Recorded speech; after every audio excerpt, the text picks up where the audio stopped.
If you've ever been in love or got lost in a daydream of romance, you may have gotten the idea in your head that those intense feelings of true love will last forever. But real love is more than just the initial feelings of butterflies. The strong attraction and intense feelings that come with romantic love may fade in and out during a long-term relationship.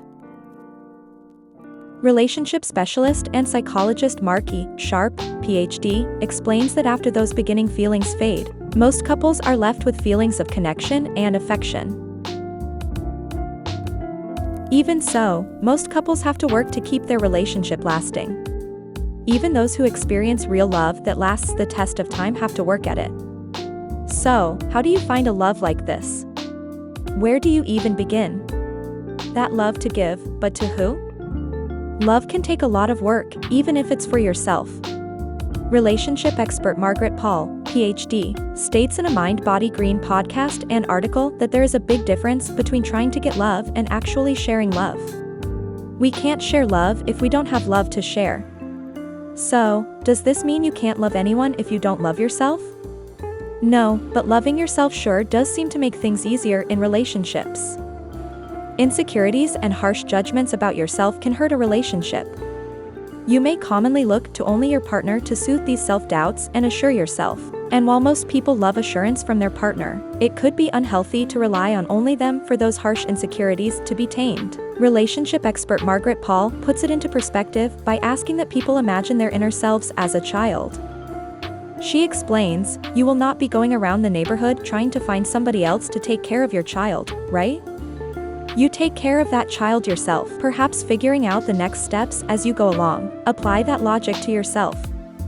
What would happen if you asked someone else to care for your inner self? The love of your life may gladly help care for your inner child, but feelings of rejection and abandonment may come into play from you in regards to yourself.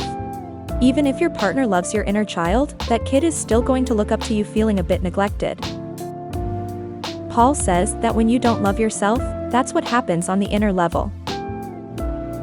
Beware of these red flags. If you want to find a love that's healthy and lasts, then you should be aware of these common relationship red flags.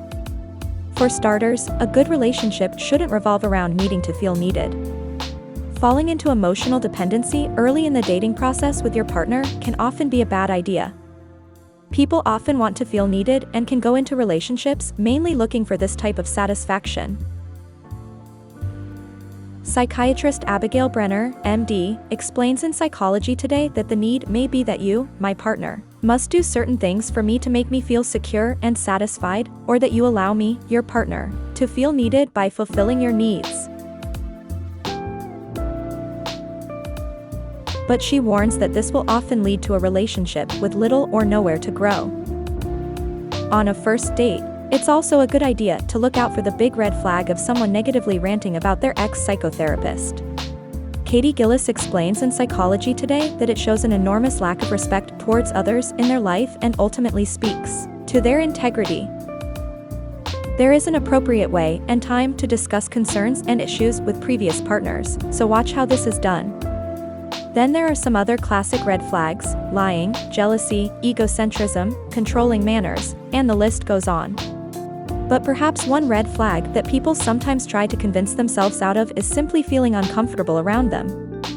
What?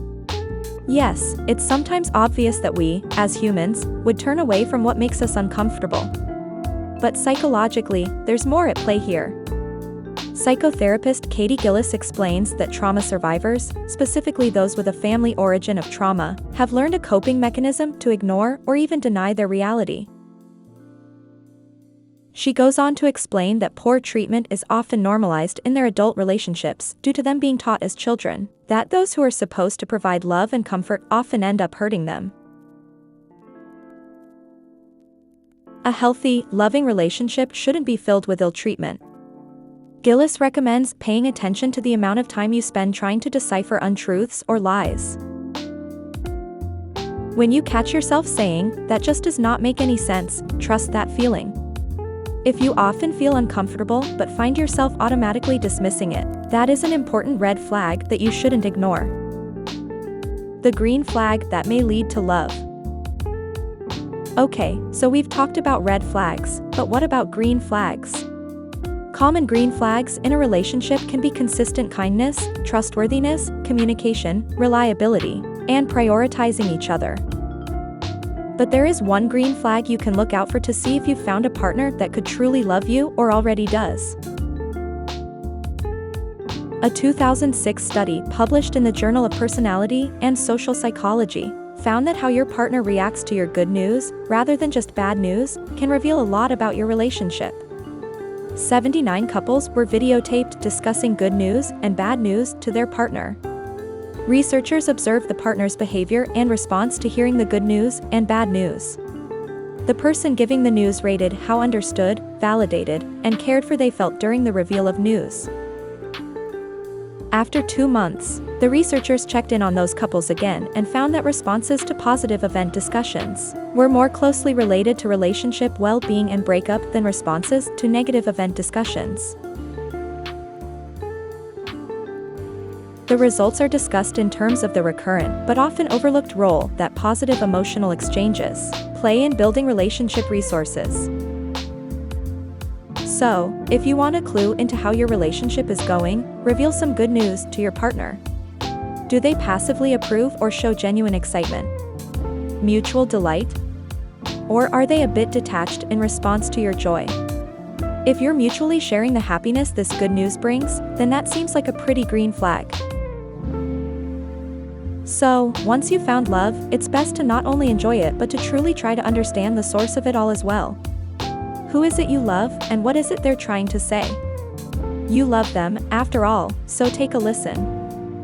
Love is a magical thing, and if you're searching for it, we want to hear what it is you're looking out for.